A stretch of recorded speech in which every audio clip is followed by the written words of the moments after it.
ইফতারের সময় দোয়া করতে হয় এটা আমরা জানি সবাই।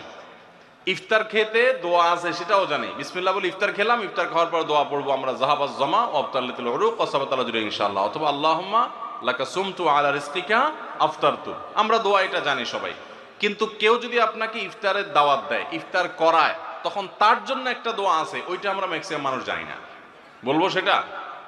সেই দোয়াটা হলো নবী করিম সাল্লাল্লাহু আলাইহি সাল্লাম তাকে কেউ ইফতার করালে তিনি তার জন্য দোয়া করতেন, আকালা তাআমাকুমুল আবরার ওয়াসাল্লাত আলাইকুমুল মালাইকা ওয়া আফতার ইনদাকুমুস সাইমুন।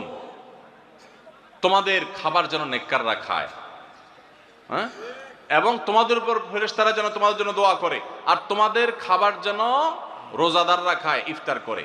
কেউ ইফতার করে তার জন্য এই দোয়া করা সুন্নাত, এটা আমরা অনেকে জানি না। তো এই দোয়া না করা, এটা আমার মনে হয় আমাদের সমাজের ম্যাক্সিমাম মানুষের মধ্যে আছে যে আমরা দোয়া করি না। ইফতার কেউ খাওয়াইলে খেয়ে চলে আসি, বড় জোর অন্য দোয়া পড়ি।